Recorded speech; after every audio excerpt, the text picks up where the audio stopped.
In this problem, we need to show that sine of a plus b times sine of a minus b, that's equals to sine squared a minus sine squared b, or it can be also expressed as cosine squared b minus cosine squared a.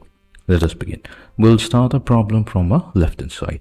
So on the left-hand side, we are given here sine of the compound angle a plus b. So this is the sum of two angles a plus b, and this is multiplied to sine of another compound angle. Now this is the difference of the angles a and b. Now here, what we can do here, we can use the formula. We know that sine of a plus b, so that can be also expressed as sine a multiplied to cosine b added to cosine of a times sine of b. So this is the expansion of sine of a plus b. Similarly, we can also define sine of a minus b. The only difference will be that this positive sign will become negative. So we have sine of a times cosine of b minus cosine of a times sine of b. Fine. So let's substitute this. We have sine of a times cosine of b plus cosine of a times sine of b, which we have used in place of sine a plus b. So this will get multiplied to sine a minus b. We have already defined it here. So let's multiply it to sine of a times cosine of b minus cosine of a multiplied to sine of b. Now all we have to do is multiply the two. So here, upon multiplication, we should get sine squared a times cosine squared b minus cosine squared a times sine squared b. So we're almost there.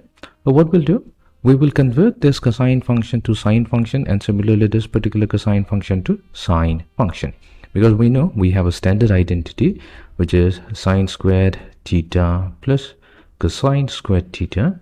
So this value is equals to 1. So that means we can rewrite cosine squared theta in terms of sine squared theta as 1 minus sine squared theta. Now let's use this identity.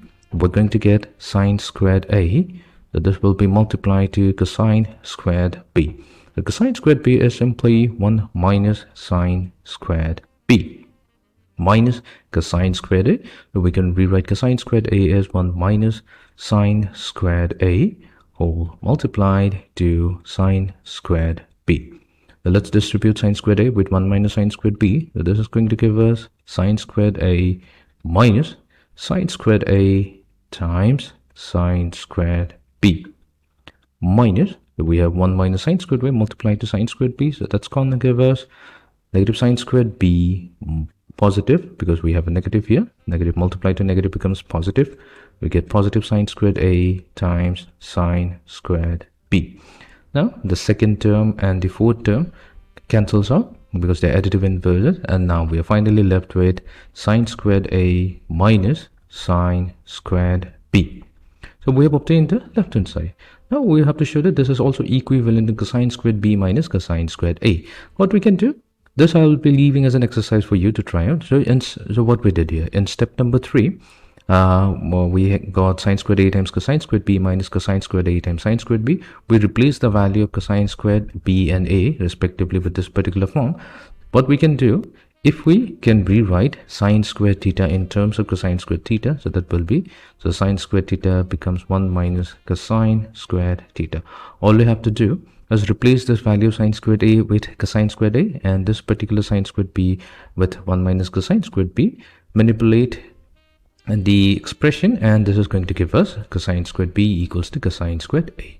Now that means this will be also equals to cosine squared b minus cosine squared a, which is the expression on the right hand side. So we have successfully showed that the product of sine of a plus b times sine of a minus b gives us sine squared a minus sine squared b equals to cosine squared b minus cosine squared a.